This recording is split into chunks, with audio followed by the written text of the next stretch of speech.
Romanos capítulo 8. Portanto, agora nenhuma condenação há para os que estão em Cristo Jesus, que não andam segundo a carne, mas segundo o Espírito. Porque a lei do Espírito de vida em Cristo Jesus me livrou da lei do pecado e da morte. Porquanto o que era impossível à lei, visto como estava enferma pela carne, Deus, enviando seu Filho em semelhança da carne do pecado, pelo pecado condenou o pecado na carne, para que a justiça da lei se cumprisse em nós, que não andamos segundo a carne, mas segundo o Espírito. Porque os que são segundo a carne inclinam-se para as coisas da carne, mas os que são segundo o Espírito, para as coisas do Espírito. Porque a inclinação da carne é morte, mas a inclinação do Espírito é vida e paz. Porquanto a inclinação da carne é inimizade contra Deus, pois não é sujeita à lei de Deus, nem em verdade o pode ser. Portanto, os que estão na carne não podem agradar a Deus. Vós, porém, não estáis na carne, mas no Espírito, se é que o Espírito de Deus habita em vós. Mas se alguém não tem o Espírito de Cristo, esse tal não é dele.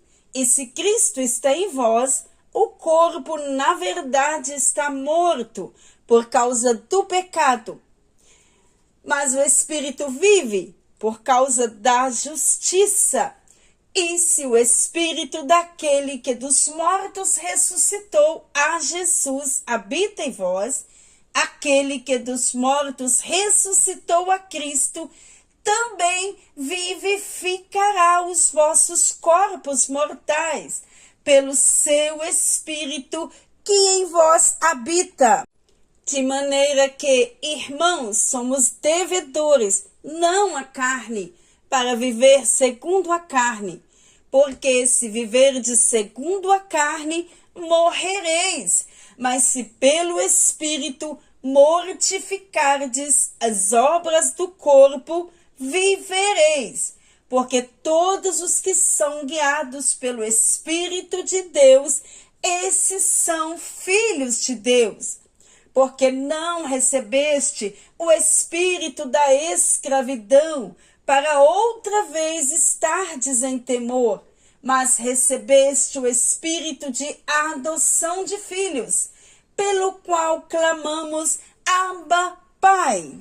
O mesmo Espírito testifica com o nosso espírito que somos filhos de Deus. E se nós somos filhos, somos logo herdeiros, também herdeiros de Deus e co-herdeiros de Cristo. Se é certo que com ele padecemos, para que também com ele sejamos glorificados. Porque para mim tenho por certo que as aflições deste tempo presente não são para comparar com a glória que em nós há de ser revelada. Porque a ardente expectação da criatura espera a manifestação dos filhos de Deus.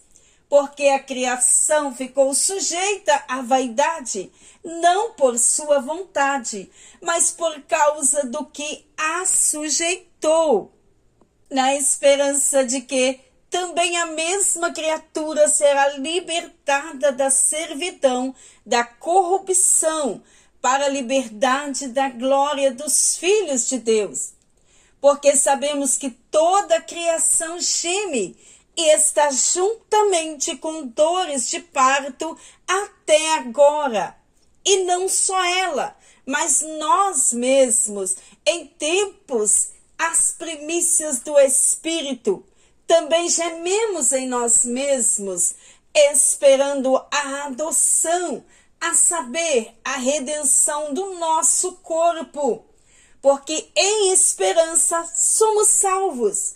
Ora, A esperança que se vê não é esperança, porque o que alguém vê, como o esperará?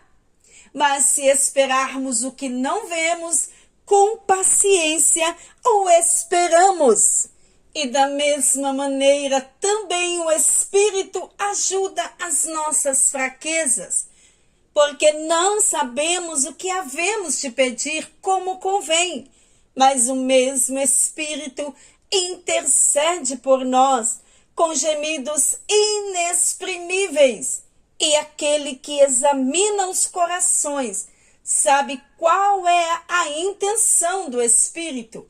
E é ele que, segundo Deus, intercede pelos santos.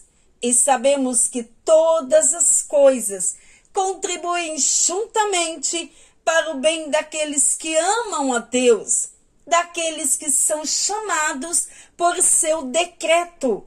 Porque o que dantes conheceu, também os predestinou para serem conformes à imagem de seu Filho, a fim de que ele seja o primogênito entre muitos irmãos. E aos que predestinou, a estes também chamou. E aos que chamou, a estes também justificou. E aos que justificou, a estes também glorificou. Que diremos, pois, a estas coisas? Se Deus é por nós, quem será contra nós?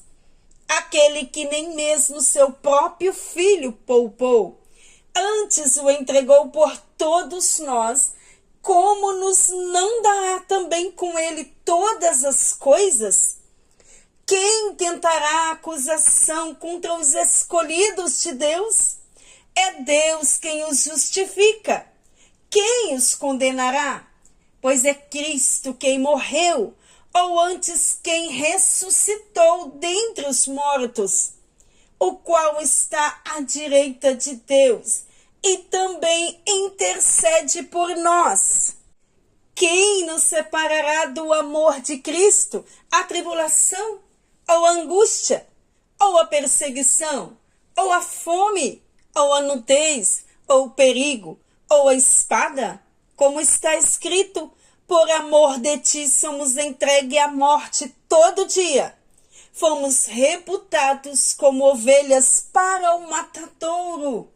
Mas em todas estas coisas somos mais do que vencedores por aquele que nos amou.